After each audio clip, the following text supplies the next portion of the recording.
Hello students, I am Divya Kashyap and as you know I am your chemistry faculty।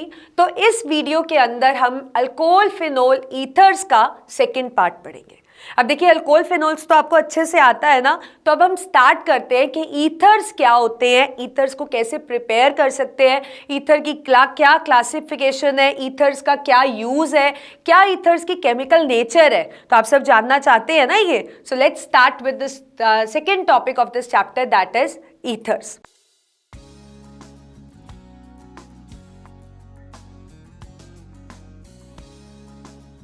इस video के अंदर हम ethers का introduction करेंगे।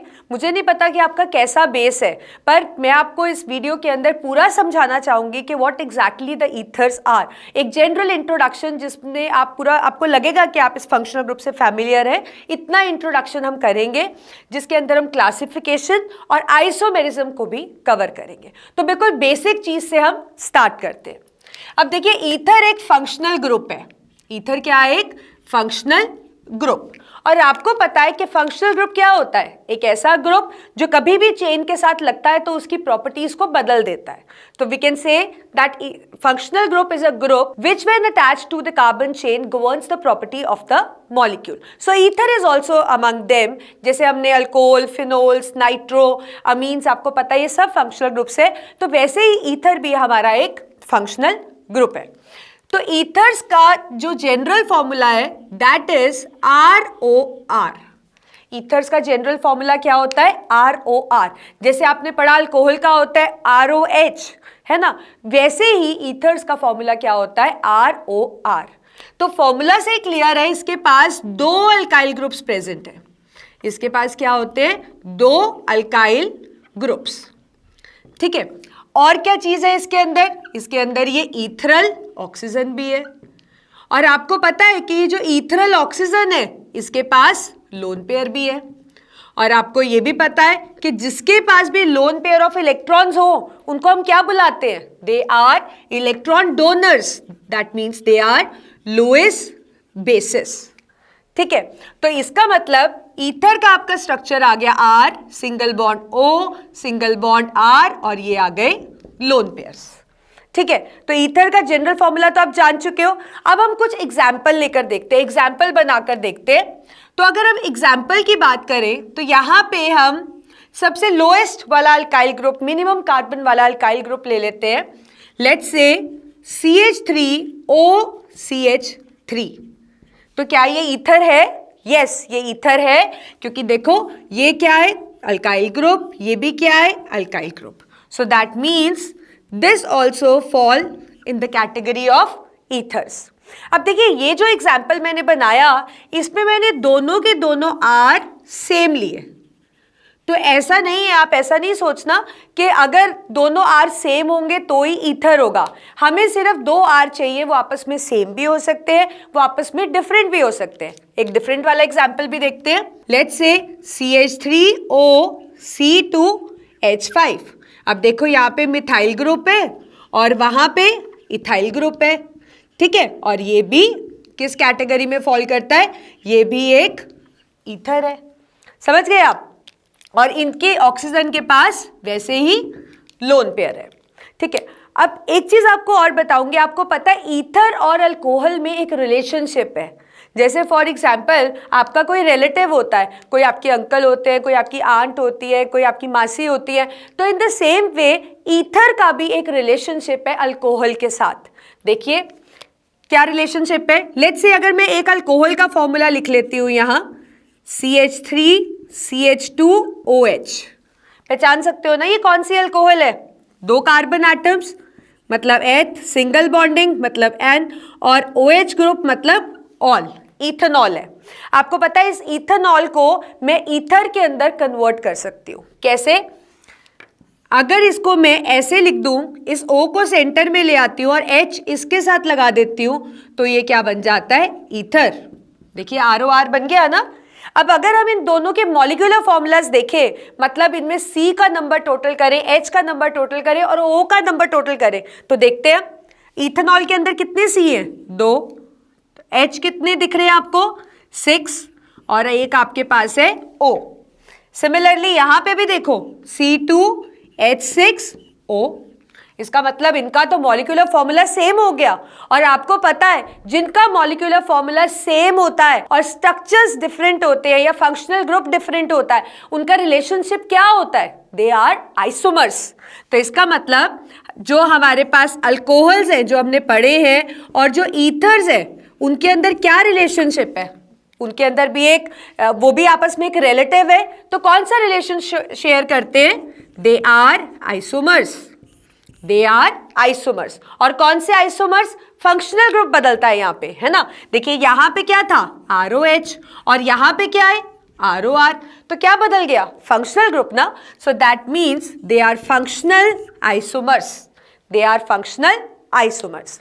तो ईथर के बारे में क्या क्या जान चुके हो आप? आपको इसका स्ट्रक्चर पता है, आपको पता है ये लुईस बेस क्यों बुलाते हैं इसको, आपको पता है इसमें अल्काइल ग्रुप हो सकते हैं, सेम भी और अलग भी हो सकते हैं, और इसका एक रिलेशन है कि ये एक डिस्टेंट रिलेटिव है किसका? अल्कोहल का। कैसे रिलेटिव है? ये फंक्शनल आइसोमर्स है।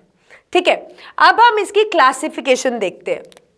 तो अगर हम ईथर को क्लासिफाई करना चाहें तो आपको पता है ईथर के अंदर 2 अल्काइल ग्रुप है। तो पहला क्लासिफिकेशन तो हम कर रहे हैं depending upon the type of alkyl group present. मतलब ये जो 2 R प्रेजेंट है इनके बेसिस पे हम ईथर्स को क्लासिफाई करेंगे। अब जैसे कि मैंने आपको बताया R सेम भी हो सकते हैं और R डिफरेंट भी हो सकते हैं। तो हमारे पास ether depending upon the type of alkyl groups symmetrical ether भी हो सकता है हमारे पास, और हमारे पास अनसिमेट्रिकल ईथर भी हो सकता है। अब क्या डिफरेंस है दोनों के बीच में? देखिए जो सिमेट्रिकल ईथर है उसके अंदर दोनों R जो होंगे वो सेम होंगे। यहाँ पे R क्या रहेगा? सेम। और अनसिमेट्रिकल जो ईथर होता है उसके अंदर जो दोनों R ईथरल ऑक्सीजन के आसपास लगे हैं वो R आपस में डिफरेंट होंगे। देखिए एक को मैंने R लिया है और एक को मैंने R डैश लिया है। That means they are different. तो सिमेट्रिकल ईथर्स में R सेम रहते हैं और अनसिमेट्रिकल ईथर्स में R जो होते हैं वो आपस में डिफर करते हैं, वो सेम नहीं होते। चलिए एग्जाम्पल लिख लेते हैं। एक एग्जाम्पल लेते हैं जिसमें R सेम हो। तो मिनिमम वाला अल्काइल ग्रुप ले लेते हैं। लेट्स से हमने मिथाइल ग्रुप ले लिया, तो ये हो गया हमारा सिमेट्रिकल ईथर क्योंकि इसके अंदर दोनों अल्काइल ग्रुप्स क्या है? सेम है। एक एग्जाम्पल जिसमें अनसिमेट्रिकल ईथर हो, देखिए एक साइड मैंने मिथाइल ग्रुप ले लिया और एक साइड इथाइल ले लिया, तो ये आपका क्या हो गया? This is unsymmetrical ether. तो ऐसे ही आपके पास सिमेट्रिकल और अनसिमेट्रिकल ईथर्स आ जाते हैं। अब देखिए ईथर्स का अगर हम नाम देखें, देखिए आईयूपैक नेमिंग तो अभी मैं कराऊंगी आपको, उससे पहले आपको पता है कि हर चीज का एक कॉमन नेम भी होता है, पता है ना आपको। तो जब हम ईथर्स का कॉमन नेम लिखते हैं तो हम उसमें क्या करते हैं? पहले अल्काइल ग्रुप लिख देते हैं और फिर बाद में ईथर लिख देते हैं। अब जैसे यहाँ पे देखिए दोनों अल्काइल ग्रुप सेम है, तो इसको आप क्या लिखोगे? कौन से अल्काइल ग्रुप है? मिथाइल है ना, 2 है तो उसको आप डाई लिख दोगे, तो इसका नाम क्या बना? 2 मिथाइल ग्रुप, मतलब डाई मिथाइल, और पीछे क्या लग जाएगा? ईथर। तो ये हो गया इसका कॉमन नेम। अब ऐसे इसका अगर कॉमन नेम देखें तो इसके अंदर एक मिथाइल ग्रुप है और एक इथाइल ग्रुप है, तो अल्फाबेटिकल ऑर्डर सिंपल सी बात है यूज कर लेंगे। तो एम पहले आता है या ई पहले आता है? ई पहले आता है ना। तो इसको कैसे लिखोगे आप? पहले इथाइल लिख दोगे, फिर आप मिथाइल लिख दोगे और फिर ईथर लिख दोगे। तो जब भी हम ईथर्स की कॉमन नेमिंग करते हैं अल्काइल ग्रुप लिखते हैं और उसके बाद ईथर लिख देते हैं। अगर सिमेट्रिकल ईथर है तो डाई ट्राई इस तरीके से लिख देते हैं। अगर अनसिमेट्रिकल ईथर है तो हम अल्फाबेटिकल ऑर्डर यूज कर लेते हैं। तो एक क्लासिफिकेशन तो आपके पास ये हो गई depending upon the type of alkyl group. अब दूसरी जो क्लासिफिकेशन है वो किसके बेसिस पे की है? Depending upon the number of alkyl groups present. Number of alkyl groups present which are directly attached to the ethereal oxygen. अब देखिए आपको पता है हमारे पास 1 डिग्री, 2 डिग्री और 3 डिग्री, मतलब प्राइमरी, सेकेंडरी और टर्शरी आपके पास मेंबर्स बनते हैं। अब देखिए अगर मैं आपसे बोलूं कि मेरे पास एक एग्जाम्पल है ऐसा, तो इस ईथरल ऑक्सीजन के साथ एक अल्काइल ग्रुप लगा हुआ है, तो अगर एक अल्काइल ग्रुप, मतलब जैसे इस ऑक्सीजन के साथ ये कार्बन अटैच्ड है तो इसको हम 2 ले लेते हैं, लेट्स से इसके साथ एक अल्काइल ग्रुप लगा हुआ है, ठीक है। तो अगर ईथरल ऑक्सीजन के साथ जो कार्बन है उसके साथ एक अल्काइल ग्रुप लगा हुआ है तो वो 1 डिग्री होगा, ठीक है। अगर लेट्स से इसी को बना लेते हैं, ये हमारे पास ईथरल ऑक्सीजन के नेक्स्ट वाला R है और इसके साथ 2 अल्काइल ग्रुप्स अटैच्ड है, ठीक है। तो ये क्या हो गया, 2 अल्काइल ग्रुप्स आ गए ना, तो ये हो गया 2 डिग्री। और अगर इस ईथरल ऑक्सीजन के साथ जो कार्बन है उसके साथ 3 अल्काइल ग्रुप अटैच्ड हो इस तरह से, तो ये आपके पास बन गया 3 डिग्री। समझ गए आप। अब अगर इसका मैं नाम देखूं या इसकी नेमिंग करना चाहूं तो उसी तरीके से आप इसको कर सकते हैं, पर बेटर रहता है कि आप इसमें आयुपेक नेमिंग यूज करिए। तो अगर हम इनकी आयुपेक नेमिंग करते हैं, लेट्स से यहाँ पे मैं इसकी आयुपेक नेमिंग करना चाहती हूँ, तो आयुपेक नेमिंग करने के लिए तरीका क्या है कि हम इसका नाम लिखते हैं अल्कोक्सी अल्केन। क्या नाम लिखते हैं, अल्कोक्सी अल्केन, ठीक है। अब देखिए इसके अंदर ईथर के अंदर 2 R ग्रुप्स है ना, तो सिमेट्रिकल ईथर में कैसे लिखोगे आप, जैसे फॉर एग्जांपल मैं एक सिमेट्रिकल ईथर का नाम लिख लेती हूं, तो मुझे इसका नाम लिखना है अल्कोक्सी अल्केन, आयुपेक नेमिंग। तो इसमें अल्कोक्सी ग्रुप कौन सा लोगे, मतलब ये O कौन से अल्काइल ग्रुप के साथ जाएगा तो ये अल्कोक्सी बनेगा। अब ये सिमेट्रिकल ईथर है, आप इस ऑक्सीजन को चाहे इधर वाले CH3 के साथ ले जाइए चाहे उधर वाले CH3 के साथ ले जाइए। लेट्स से अगर मैं इसके साथ इसको क्लब कर देती हूं तो ये क्या बन गया, मिथॉक्सी। तो ये अल्कोक्सी वर्ड आपने क्या लिख दिया यहां, मिथॉक्सी। अब अल्केन के कौन सा मेंबर है, कितने कार्बन बचे, 1, तो ये आपके पास बन गया मिथॉक्सी मीथेन, ठीक है। तो कहने का मतलब है कि सिमेट्रिकल ईथर का नाम लिखना तो बहुत आसान है, आपको सीधा अल्काइल ग्रुप अल्कोक्सी ग्रुप लिखना है और आपने साथ में अल्केन लिख देना है। अब लेट्स से अगर ये इस तरीके से होता CH3O C2H5, ठीक है। अब ये अनसिमेट्रिकल ईथर है और आपको पता है अनसिमेट्रिकल ईथर के अंदर 2 अलग अलग अल्काइल ग्रुप लगे हैं। तो बताओ अब आप किसको अल्कोक्सी मानोगे, तो आ गया ना क्वेश्चन। यहाँ पे हमें सोचना पड़ेगा कि अल्कोक्सी ग्रुप हमें किसको मानना है और अल्केन किसको मानना है। तो सिंपल सी बात है जो आपको याद रखना है, देखिए अल्कोक्सी ग्रुप कौन होगा, जिस R का मेंबर छोटा होगा, जो R कम कार्बन वाला होगा वो क्या बनाएगा, alkoxy. Laser number of alkyl group with carbon atom उसको आप अल्कोक्सी ग्रुप कहोगे और जो रेस्ट बड़ा ग्रुप होगा उसको आप अल्केन में लोगे। अब यहाँ पे एक आपके पास है मिथाइल और एक आपके पास है इथाइल, तो कौन सा बड़ा मेंबर है, ऑब्वियसली इथाइल बड़ा है ना, क्योंकि इथाइल में 2 कार्बन आ रहे हैं। तो अल्कोक्सी ग्रुप किसको मानोगे आप, इस वाले को हम अल्कोक्सी मान लेंगे और ये हमारा क्या हो जाएगा, अल्केन। तो बताइए अल्कोक्सी ग्रुप में क्या लिखेंगे आप, मिथॉक्सी लिखेंगे ना, 1 कार्बन वाला है तो इसका नाम हो जाएगा मिथॉक्सी।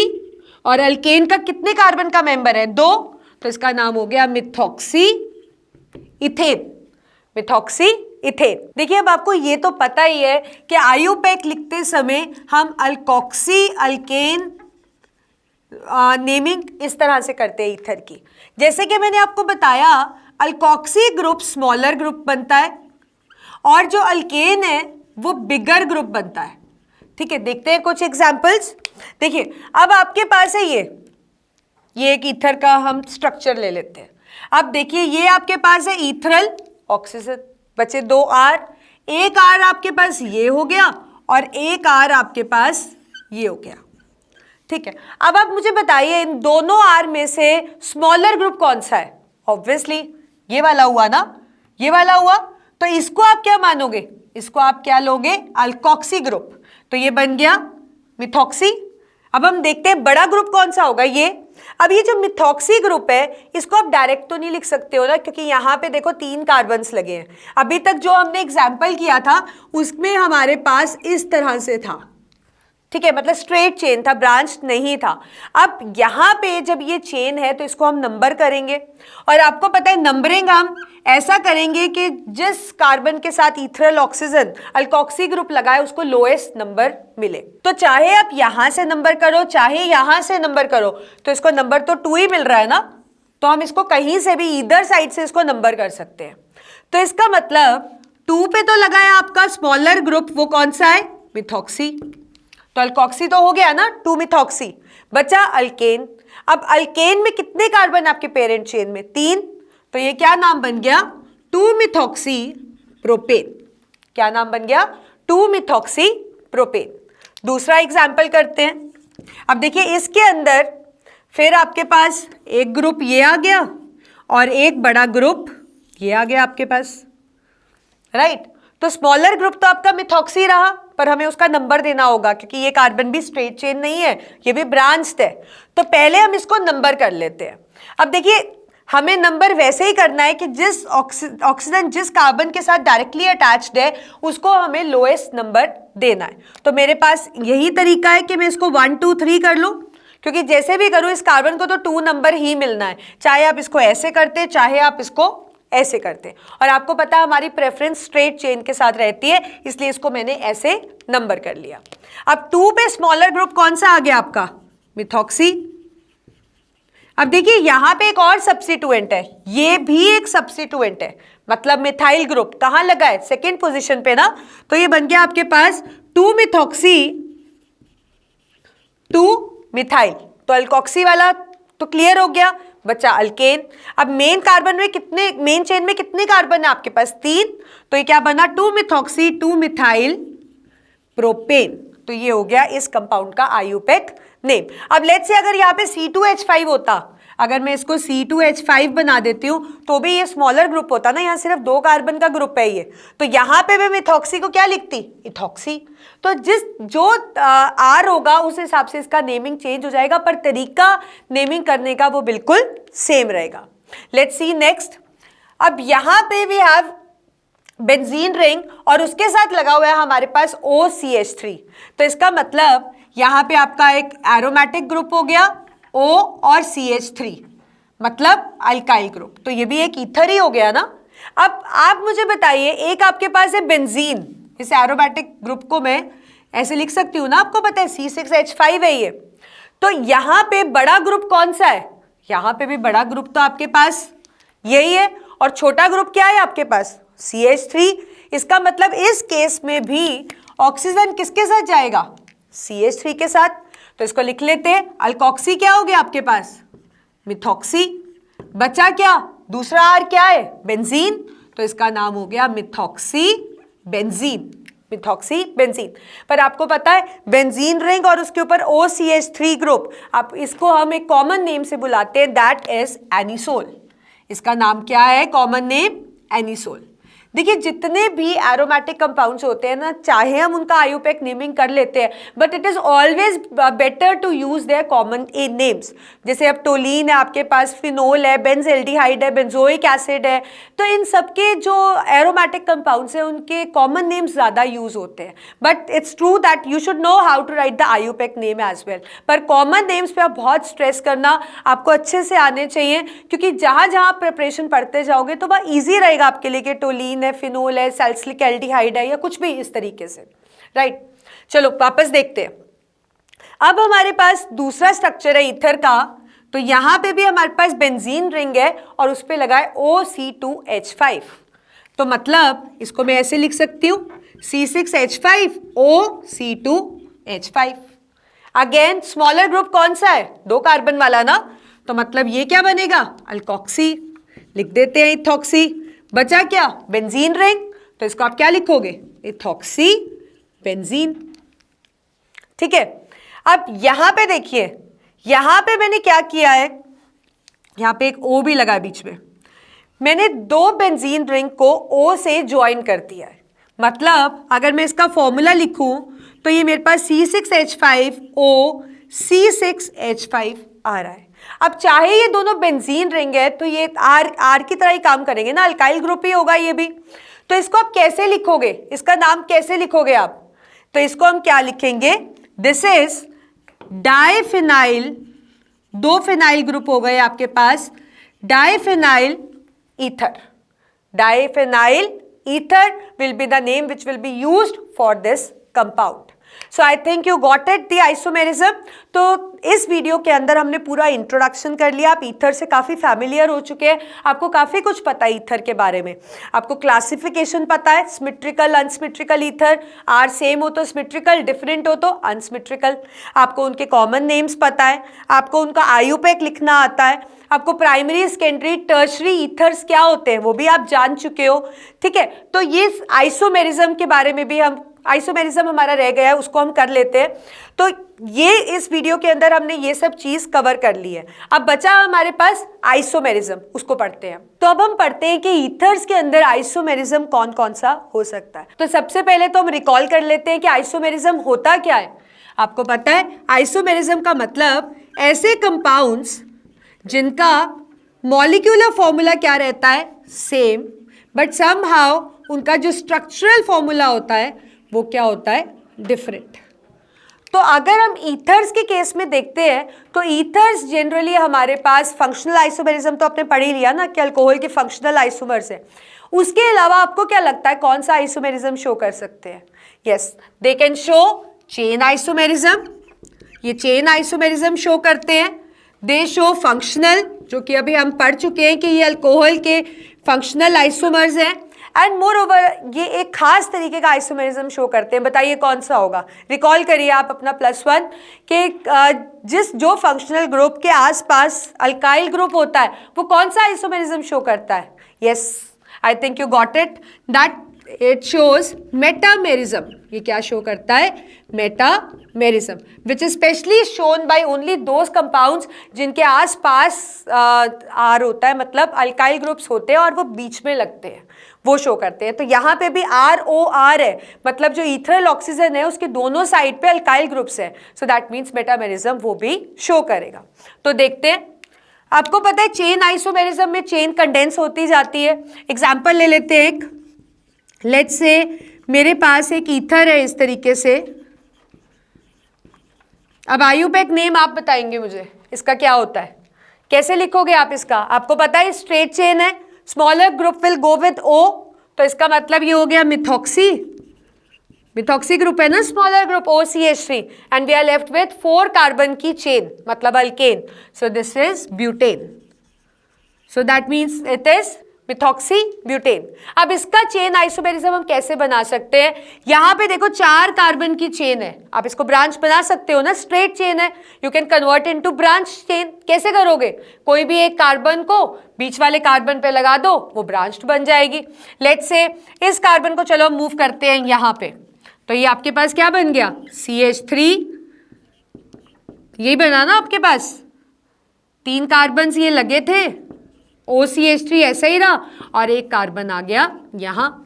जब भी आप ऐसा कुछ स्ट्रक्चर बनाए ना, प्लीज़ वैलेंसीज पे बहुत फोकस करें, क्योंकि कई बार हम इतना फ्रीक्वेंट हो जाते हैं, इतना रैंडमली स्ट्रक्चर बना देते हैं कि वहाँ कार्बन की वैलेंसी को स्टेबल करना भूल जाते हैं. तो देखिए यहाँ पे मैंने सारी वैलेंसी स्टेबल कर दी हैं. तो यहाँ पे देखिए ये स्ट्रेट चेन है कार्बन की, 4 कार्बन की, लेकिन यहाँ पे हमने उसको ब्रांच कर लिया है.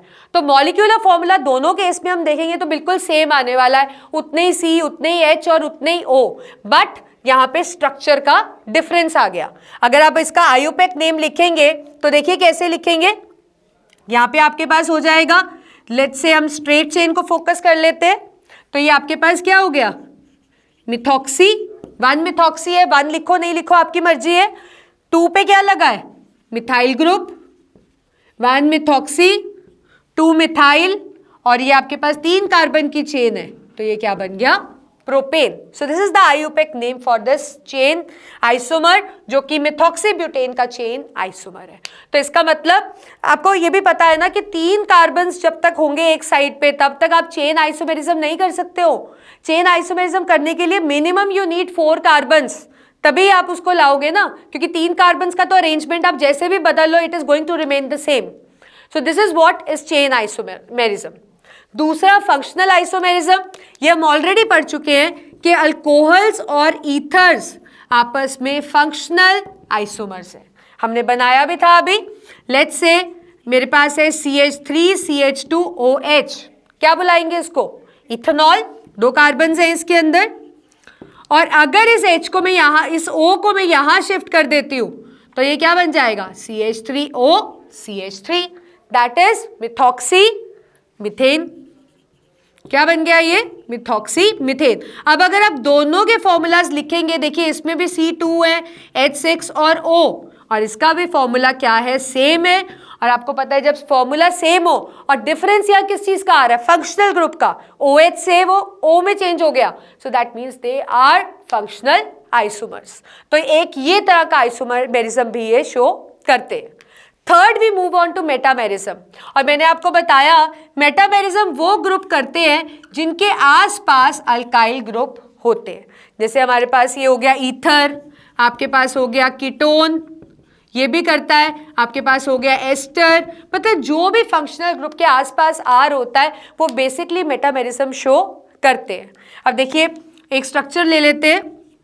लेट्स से यहाँ पे मैं स्ट्रक्चर इस तरह से बना रही हूँ कि एक इथरल ऑक्सीजन के साइड पे मेरे पास एक अल्काइल ग्रुप है, मतलब मिथाइल ग्रुप, और इस साइड मेरे पास 3 कार्बन की चेन है।